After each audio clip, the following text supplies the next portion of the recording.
Okay, we're live now. Great, thank you, Lisa. The October 27, 2021 Oregon State Lottery Commission meeting is now in session. It's noted for the record that commissioners are attending this meeting via a web meeting and a quorum of commissioners is present for today's meeting.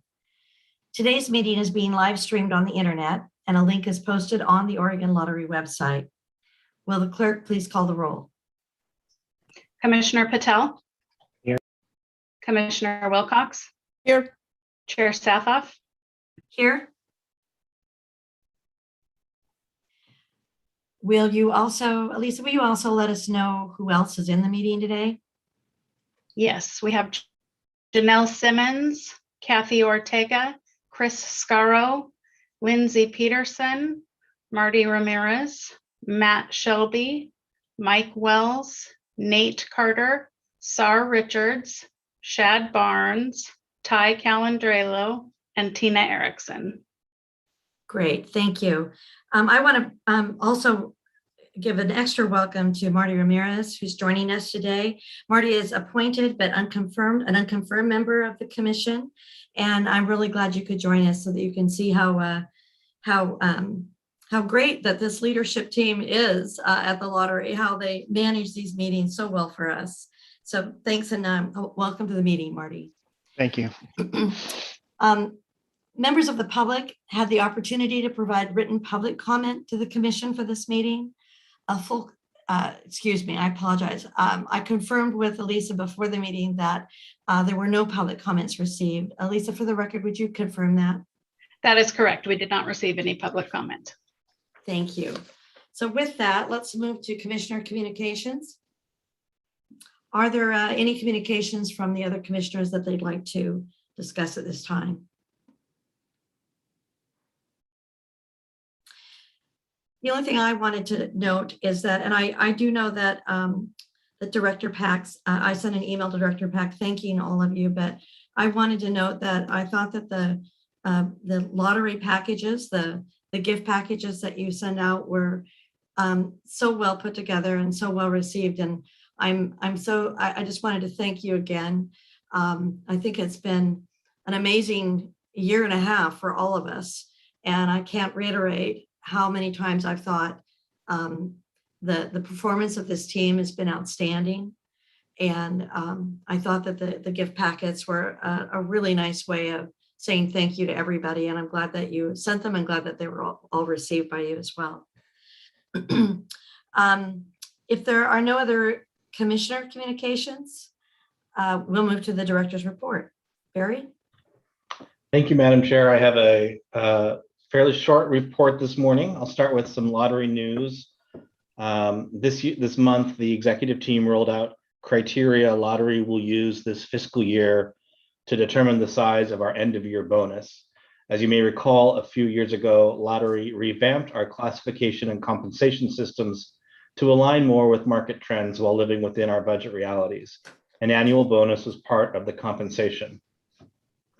With so many external variables beyond employee control, basing a bonus on financial measurements didn't make sense this year. So instead, we're focusing inward on our employees and organizational culture and resiliency, basing the bonus on the participation by staff in carefully crafted activities, from motivational exercises and engagement surveys to diversity, equity, inclusion, and belonging discussion and activities and IT security training. Our inward focus this year should strengthen our organizational foundation and keep lottery moving forward through ongoing uncharted waters. On tribal consultation on consultation continued this month when we presented our latest draft of our tribal consultation policy at the Legislative Commission on Indian Services. We walked legislators and tribal leaders through the latest iteration of our policy, shaped by tribal feedback over the past several months. We received additional thoughtful input and heard a desire for one more round of individual tribal engagement. This means we're extending our policy development timeline a month or so, most likely coming to you in December with a policy to share. Work also continued this month to adapt our office spaces to better meet the needs of our modern work environment, supporting a mix of on-site fully remote, field, and hybrid situations. Employees who work a mix of in-person and remote hours and who won't have a dedicated workspace spent this month cleaning out their old spaces. This allows us to create drop-in workstations that can better flex to accommodate the needs of employees. While change is never easy, we have a great team supporting this work from a logistical standpoint, but also from the people side. We are all learning a lot along the way, and we have a long way to go, but we've made great strides in the past several months to build an office infrastructure that better supports our employees and our business.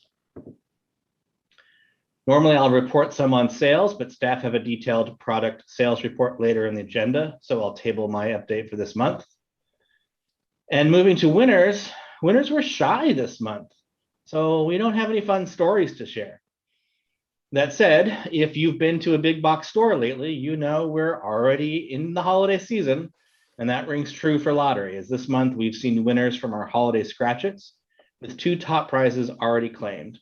One, a $75,000 prize on a $10 Oregon Ornaments ticket, the other a $50,000 prize on a holiday cheer scratch-it.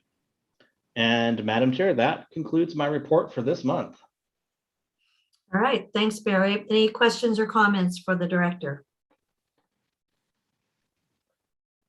Hearing none, let's move to the minutes of the previous commission meetings. The minutes of the previous commission meeting have been circulated to the commission in advance of the meeting. If there are no changes to the minutes, is there a motion to approve?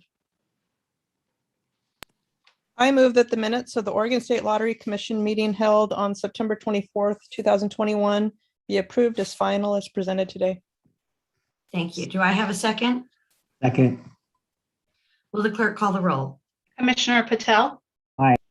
Commissioner Wilcox? Aye. Chair Safoff? Aye. For the record, the motion is passed. Thank you. I think with that, Kathy, the financial report.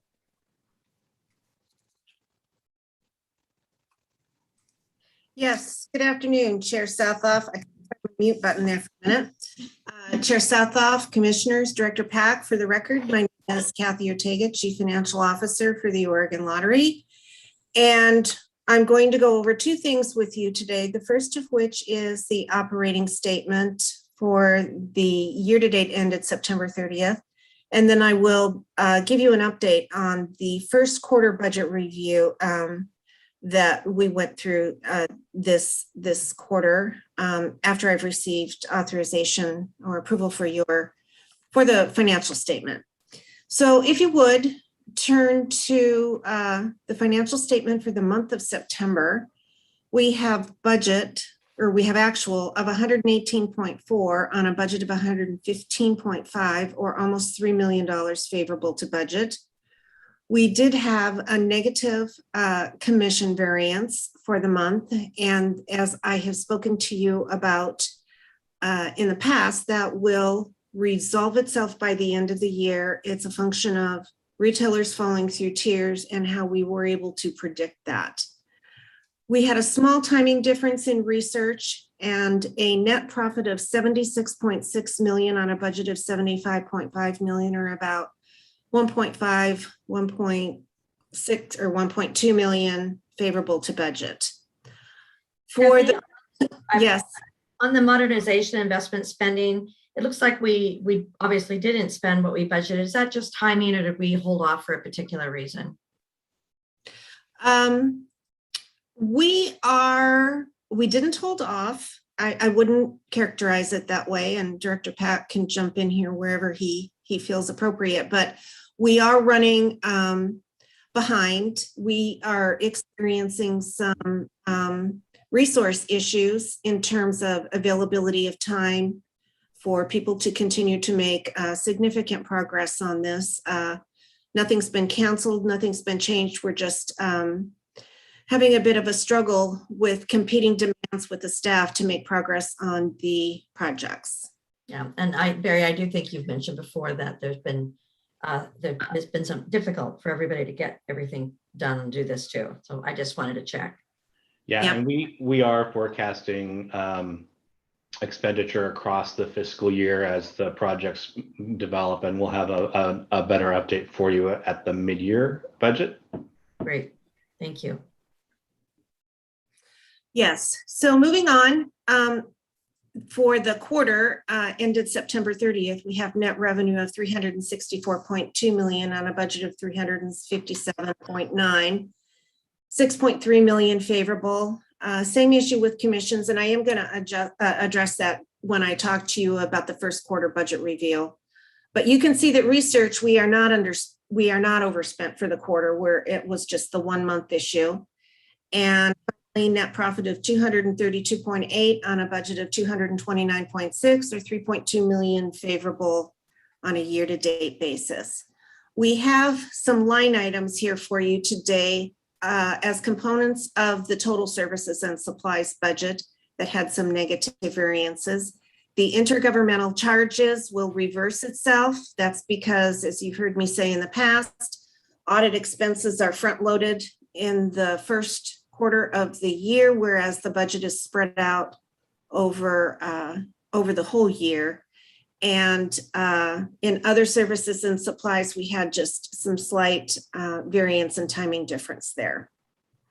I also have the balance sheet there for you to take a look at as of September 30th.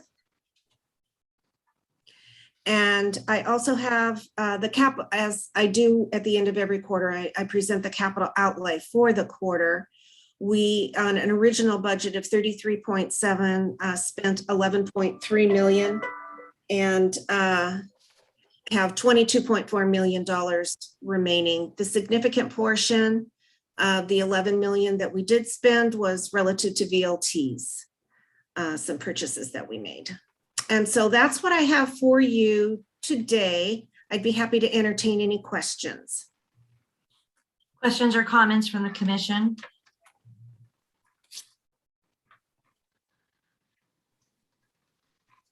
Kathy, on a year over year, we're up 75 million, right?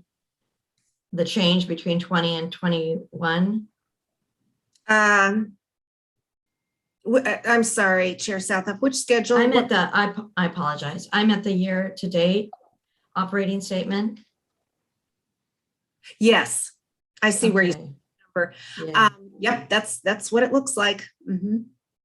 Okay, just want to make Well, sure. and keep in mind, you know, it's Mhm. comparing partial COVID, you know, there's some issues in Right. there. Okay, thanks. Okay. Is there a motion to approve the monthly financial statements? I move that the Oregon State Lottery financial statements for a month ended September 30th, 2021 be approved for the record as presented today. Do I have a second? Second. Will the clerk call the roll? Commissioner Patel, Aye. Commissioner Wilcox, Aye. Chair Southoff, Aye. For the record, the motion has passed. Okay, Kathy. I wanted to go over with you today Yeah. is a review of the first, as of the end of the first quarter of our budgeted expenses for the year. And I'm not presenting anything to you today because the overall results were somewhat small. Expenses, you know, there's some increases and decreases, but overall expenses went down about 750,000, which isn't all that much compared to the size of our budget. And it just represents some, you know, trending adjustments and or items that maybe got left out. And I think what because of the size, the smallness of the number of what the adjustment was for the first quarter, Barry and I talked about it, and we're going to forego showing you any detailed schedules until the mid-year. We'll bring approval for those adjustments at the mid-year point. So that's what I have for you today and concludes my report to you. Okay, any further questions or comments from the commission? Okay, hearing none. Let's, thank you, Kathy. Let's move to Director Pack, and you want to talk about the alternative disclosure request. Yes, thank you, Madam Chair. Let me scroll through to the right place. In your materials today, you have the background memo with a request to approve an alternative disclosure process for Circle K stores. As a reminder, we have a process in place in our rules for large multi-state chains that have multiple locations and certain thresholds worth of sales, $10 million sales in gross annual revenues with 300 employees. Circle K clearly meets this criteria, and the lottery security section has completed their investigation into the stores. There is nothing that would prohibit waiving further disclosure. There are some issues that need to get resolved before lottery could move forward with updating the contracts with Circle K, namely some county and state tax liens that need to be released. But from a disclosure perspective, I've met with Mike Wells, our Assistant Director of Security, and Tessa Hergen-Petterforth, the Retail Contracts Manager. And we have concluded that it is prudent to request that the commission waive any further personal disclosure requirements for Circle K stores and rely on the alternative disclosure process. I am happy to answer any questions on this request. Any comments or questions for the rest of the commission on this? Barry, this is remind me, this is the second one of these we've done. Have we done more than two? I can't quite remember. I know we've done one other. We have done a number over the years. Oh, my memory is even worse than I thought it was. You know, if you think so, certainly the probably the most significant was Walmart. Thank you. That's what I'm remembering. But I believe we've also done it for Jackson's and I think Plaid Pantry and a few others in my tenure. Plaid Pantry, I'd forgotten about them. Do you, are they, I know that you have a standard. Do you think they're all, when you look at these and they come in, are you pretty comforted that the standard we're using seems to be working? And when you look back historically, just how it's working out? I know that at least originally this was maybe a little controversial to do, not a lot, but just wondering how you view this. Yeah, thank you, Madam Chair. I do think that it is a sound process that recognizes the reality of modern corporate structures. I think when we started the disclosure process way back when lottery was formed, the thought was principally focused on, you know, small local retailers, not large multi-state, multinational corporations whose corporate structure is vast and complex, and whose board of directors includes some pretty high heavy hitters who really have no interest in disclosing their personal financial information to the Oregon Lottery. So what this process does is instead focuses on the immediate corporate structure and the people who have actual day-to-day control over the operation of the physical locations and the transactions of lottery products. So I think it recognizes modern corporate structure. It still gives us insight into the people who have day-to-day influence over the operation of the business and allows us to move forward. I do have Mike Wells, our AD of Security, is on the call. Mike, do you want to add anything on that? Just a correction. I think Barry, excuse me, 2015 is when this OAR was established, and there's been 3 businesses that have gone through the alternative structure. It was Walmart, Chevron, and now Circle K. So this is the 3rd one. Thanks, Mike. I guess I would, I really appreciate the summary, Director Pack, because I do think that the thing that this emphasizes is that what we really are concerned about are the people who can control at the transaction level, the people who can actually cause concerns. And I think this has been really well done. So I'm glad that it's being used. It's not being used so frequently that we think the standard is too low. And so anyway, I just think it was a great move by the lottery, and I'm glad to see it seems to be working for all of you.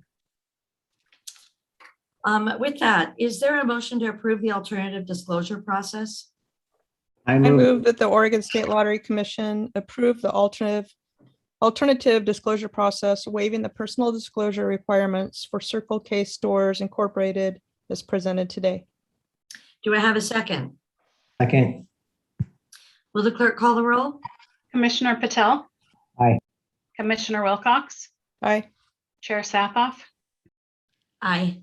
For the record, the motion is passed. I gotta tell you, when there's three of us, we just have to switch up our roles here on every resolution, don't we, guys? With that, let's move to our rulemaking. Chris Scarrow.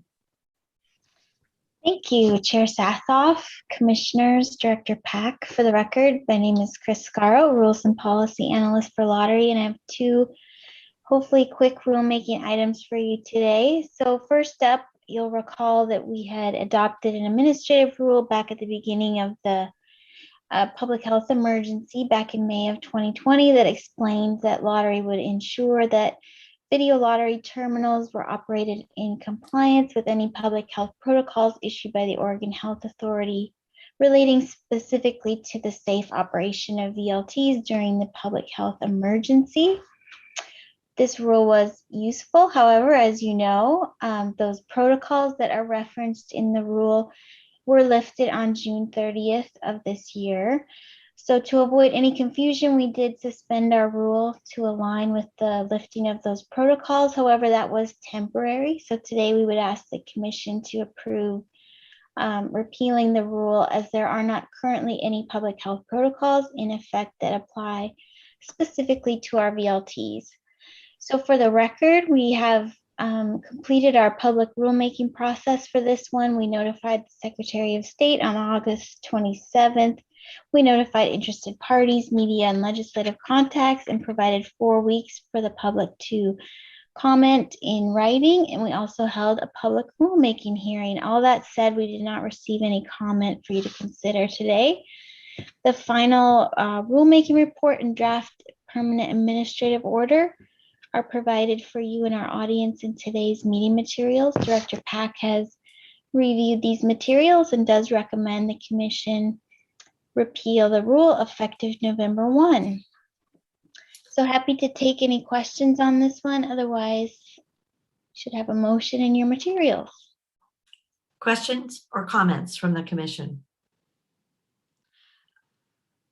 Chris, I just wanted to make one comment that I really think that the process that you have engaged us in the last few years, where we have a session where we look at what we're doing on the rule, and then we come back in the next meeting and make the decision about the rule, has been, for me, it's been really effective. So I wanted to thank you for that. Oh, good. Thank you. With that, is there a motion to repeal the rulemaking?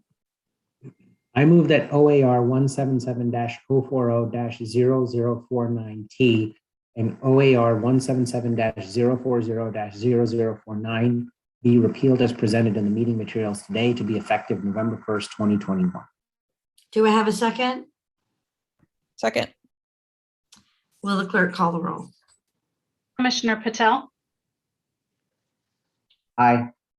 Commissioner Wilcox? Aye. Chair Sathoff? Aye. For the record, the motion is passed. And Chris, you're still up. All right, one more. So as I told you back in August, we had a typographic error in one of our administrative rules. So we had intended to update the current weekly minimum sales requirement for our video lottery retailers to $2,667 dollars played per week per terminal. However, the rule incorrectly showed as 2,776, so slightly higher than we intended. We just transposed some numbers. So we did immediately fix the mistake by temporary rule, but today we would ask the Commission to go ahead and permanently adopt the corrected rule. And again, for the record, we have completed the rulemaking process on this one as well. We filed notice with the Secretary of State, notified our interested parties, media, and legislative contacts. We provided 4 weeks for the public to comment, and we also held a rulemaking hearing. All that said, we did not receive any comment one way or the other. The final rulemaking report and permanent administrative order are provided for our audience and the Commission in the meeting materials. Director Pack has reviewed these materials and recommends the Commission adopt the corrected rule effective November 1. again, happy to talk about this one. Otherwise, you should have a motion in your materials. Questions or comments from the commission? It's more in the nature of a clerical change. Yeah. So, yeah, thanks, Chris. Is Mhm. there a motion to repeal and amend the proposed rulemaking? I move that OAR 177-045-0030T be repealed and OAR 177-045-0030 be amended as presented in the meeting materials today to be effective November 1st, 2021. Do I have a second? Second. Will the clerk call the roll? Commissioner Patel, Aye. Commissioner Wilcox, Aye. Chair Sathoff, Aye. For the record, the motion is passed. Thank you, Chris. Thank you. Okay, I think we're going to move to staff updates, and there's a group of you. So Tina, Lindsay, Sar, and Shad. I don't know how you want to start, but I think Shad is going to be displaying. Yes, thank you, Shad. So good afternoon, Chair Sathoff, Commissioners, Director Pack. For the record, my name is Tina Erickson, and I am the Lottery Product Portfolio Manager. So today, the group of us have some sales updates, like Barry had said earlier, and then we also have some campaign updates. Shad, you can move to the next slide. So today, what I wanted to do was just really give you some highlights on how our Scratch It growth is going. Right now, this last quarter, we're up almost 6% year over year. However, we still have this anticipation that this Scratch sales are going to start normalizing kind of where we were pre-COVID. So we are seeing that right now. And as Barry mentioned, we also launched our holiday games. So we just did that a few weeks ago. And we have our price points here listed on the slide, but right now we've got all of our higher price points, 5, 10, and 20, that are leading sales. And actually this morning I looked and it's really now our $20 ticket is leading the way in sales. Our 1 and our 2 still are kind of on par with what they have been on previous years. And this is really a trend that other lottery jurisdictions are seeing, that their higher price points are selling better. They have a better value for their customers. And the 1 and 2s are generally starting to decline. And again, that's just something nationwide that we're seeing. Some little tidbits of information right now.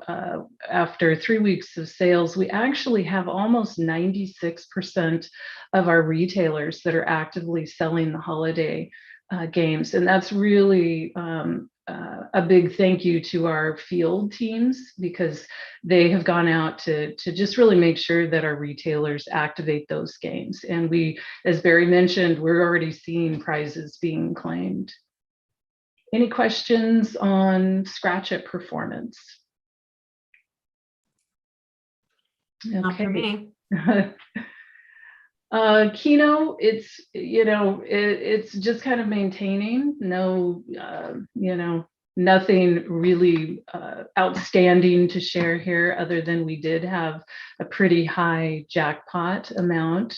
And again, anytime we have jackpots, the customers really jump in and start purchasing. And because of us now having been opened up more, because Keno sales went down, of course, during restaurant closures, we are up a little over 14% year over year on that.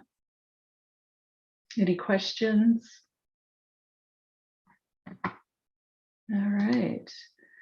And then the last update for me is on our jackpot games. And, recently we had a lot of buzz going on about Powerball. It was climbing, and then we also had Mega Millions and Mega Bucks. So those really all contributed to, those higher sales for us. But in general, when you look, year over year, other than the jackpots that drive those larger sales, they are just kind of averaging out to what would normally be during a particular time of year. Powerball third drawing, we had given you some updates over the course of the year on that, and we actually had our first drawing on the 23rd of August. Right now, since it's still relatively new and we had such a large jackpot with Powerball, we saw a big lift, but that I think just was driven by a lot of customers jumping in and wanting to be, this really big millionaire on Powerball.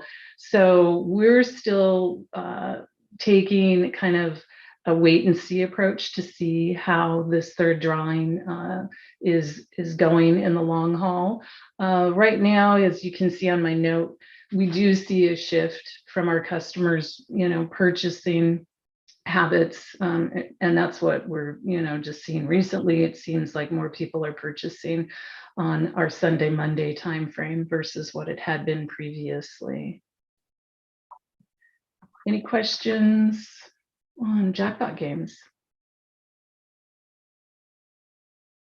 All right, I think SAR is next. And thank you, Tina.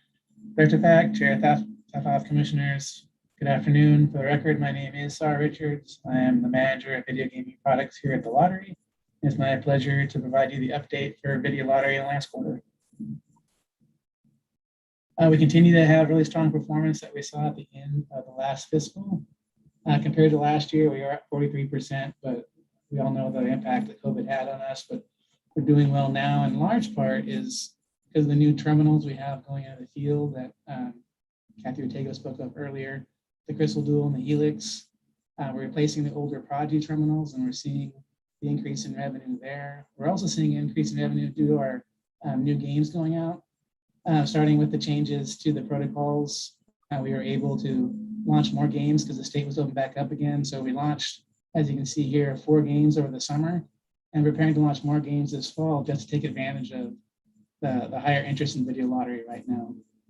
Slipping back to the Crystal Duals and the Helixes, here we're talking about having the Prodigies out by the end of the year, but after coordination with Go, we're actually looking at having them all out before the end of November, which really helps us with a lot of planning and the resource restraints we were talking about earlier. That's video in a quick nutshell. Any questions for video from anyone? Yeah, Sarah, on our game launches, Yeah. the 4 that we launched in Q1, Yes. you may have already shared this, I just don't recall. Do we have like a planned launch every quarter? That, I mean, is 4 about what we're going for? Are we looking at more? Do we not have a number, but the plan is to launch something new every quarter? Or what is the plan in terms of game launches? Well, in the past, we had a few windows throughout the year. First of the year, that January, December timeframe, later in the year around June, and then in the fall, we had these, which worked out to be great windows where we got some great responses to game launches. Now we've been doing a lot more research coming out of COVID just to see what does work the best. And here we did these game launches, and it looks like they were all together, but we spread them out. That's a different way we've done it before too, to take advantage of just seeing what happens when a single game goes out there. Actually, this Friday, we're going to get together as a team to see, again, what works best as we move forward. We'd like to have game launches planned out 12 to 18 months, which gives Shad's team a chance to build out a marketing plan that might be relevant. And that's what we're going to start doing again Friday. But then, yeah, we'll probably at least go back to our launch windows, and we might see some other windows that make sense for us to launch games too. So I didn't really answer your question, but we're reevaluating what we did in the past to see if it works in the new normal. So maybe at an upcoming meeting, you could, after you guys have resolved that, it would be interesting to me to know what the strategy is, what the theory is, and what our plan is for launching. I mean, because we do know that new games, launching new games helps boost the revenues. So I'm just trying to figure out what the plan is going forward. And when you get it, bring it forward to us, okay? Absolutely, yeah. We're going to have it, and we'll share it with the internal team, and I defer to them and when and how we present to you guys, but not a problem. Thanks.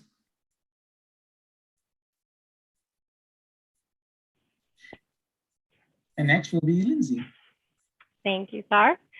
Good afternoon, Chair Safa, Commissioners, Director Pack. For the record, my name is Lindsay Peterson. I'm the Gaming Products Portfolio Manager, and I am filling in for Carrie Hemphill today. She's on a much needed vacation. I'm going to talk a little bit about scoreboard. Q1, we saw solid results, posted gross gaming revenues of $5 million. Turnover was at $57.8 million and margins of nearly 9%. While we did see a decrease in turnover from Q4, that aligned with the industry. July and August are the slowest time of the year for the U.S. sportsbook industry as a whole. There's not a lot of sports going on, but baseball is heavy during those months, and that was the main highlight for us in Q1.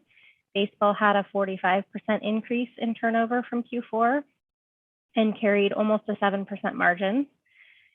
And basketball was finishing up in Q4. It was the main driver in Q4, and then in Q1 we had some playoff games, the NBA finals, but kind of minimal offerings. So there was a bit of a drop in turnover due to that. However, switching gears to football, which is in full swing, it got started in September, so the tail end of the quarter. We had preseason, we had 2 weeks of regular season football that fell in the quarter. And despite just getting kicked off, we managed to produce over 7.6 million in turnover on a margin of 7.5%.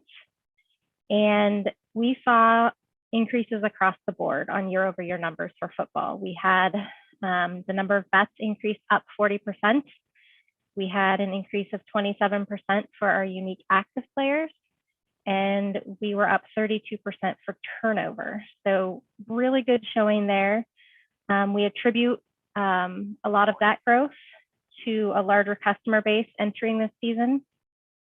We also had a significant increase in the market offerings within each game. And then the way that those increased offerings are placed on the app, it's a little bit more intuitive, the better presentation for players, so they're easier to find, and we think that's helping quite a bit. So beyond the main sports, table tennis, MMA, golf, those all continue to perform well as well. MMA was the top performer in the quarter with margins up over 15%. And then we had Summer Olympics. It was a notable event in the quarter. It added to the totals. And during that session, basketball was the primary sport of interest, which accounted for over 61% of the turnover. So coming up next for this quarter, we have a full slate of marquee sports on tap. Regular season NFL will continue, Major League Baseball playoffs and the World Series. NBA basketball started October 19th, and NHL hockey started October 12th. So we should see some really good results coming out of this current quarter. Anyone have any questions on sports? All right, thank you. Okay, Good we're gonna afternoon. go to our, that's all right, go on. Okay. Hey, good afternoon, Chair Satthoff, Commissioners, Director Pack. For the record, my name is Shad Barnes. I'm the Senior Manager of Digital Marketing here at the lottery. I'm here today to talk a little bit about a current campaign we've got out in the market. Kind of has an internal title of We're Better Together. You may have seen this as it's a full multi-channel campaign. We hit a lot of media channels with this one. It's on TV, online video, connected TV, and on down the line. It is currently flighted, and we'll start it on September 20th, and we'll run till the 15th of November. And really, the whole kind of idea behind the campaign is to kind of recognize our collective struggle. We've lived through an era of historical disruption. It'll be in history books someday, and really, how we all can see some of the silver linings as Oregonians, and really the ways we show up for one another has been kind of at the central kind of portion of that. Just some samples of what that looks like out in the world. And all of this, if you wanted to see the TV spot or the video spot, it's available on our website. But we've reached out to the public and our customer for relatable stories within this, and very light branding for the lottery, but it really kind of plays very nicely into our Together We Do Good Things kind of credo, and you can see within that very Oregon friendly, very authentic imagery, along with some of the reminders of how we pull together to get through all of these times. We had a really nice engagement on this. We asked users to share their silver linings, and I wrote this up last week to get approval, but we're far over 2,500 silver lining submissions collected to our website, and I'll share a couple of those with you here in a moment. But the outpouring has been beyond any of these other style outreach we've ever done. We've refreshed them. We refresh our ad units based on these inputs from our players and our customers and just Oregonians in general. And yeah, I'll share a couple. I'm not going to read them all to you, but I'll read a few. We've gotten 2,500, and most of them are just like this. Things like, after 2 evictions and losing nearly all I've worked for, the state of Oregon swooped in and gave me connections to critical resources and helped find safe housing for myself and my support animal. Thank you, Oregon. I've learned to believe in myself. I've done things like running power tools and fixing plumbing, even building porches, because someone believed I could, so I did. And it goes on and on and on. Again, we've received over 2,500 of these submissions, and it's been impactful, not just for my staff, but for the folks that are seeing this campaign out in the world. It's been an extremely positive sentiment from our customer base on this. It really was a light step back into the Together We Do Good Things branding, knowing that after a big moment, like the pandemic, like ice storms, like all the things we've dealt with over the last year and a half, we really needed to kind of slowly walk back into some branding. This campaign thus far has gotten over 3.6 million impressions from Oregonians.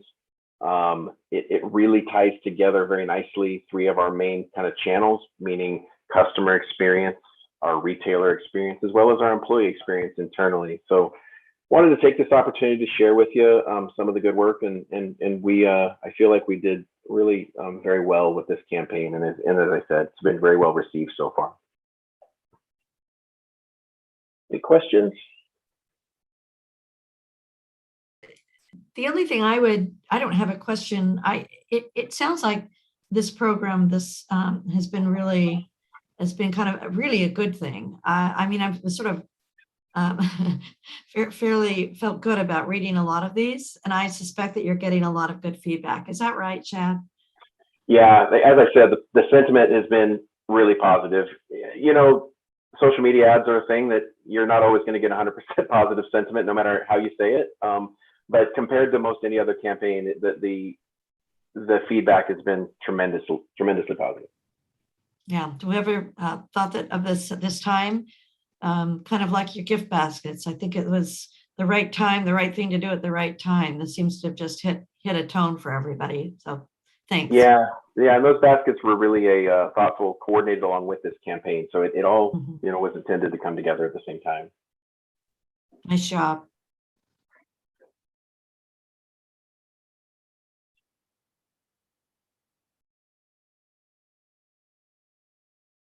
Shad, are you through? Are you done? Okay, I'm finished. I'm sorry. That's okay. I cut in on you when you started, and I didn't want to cut you off at the end. So sorry about that. Okay. With that, I'll just say, is there any other business that any of the commissioners or anyone would like to bring before the commission at this time? Hearing none, this concludes today's meeting of the Oregon State Lottery Commission. The next meeting is scheduled on November 19. Thank you all for attending, and the meeting is adjourned. Thanks, everyone. Bye-bye. Bye. Bye, everyone.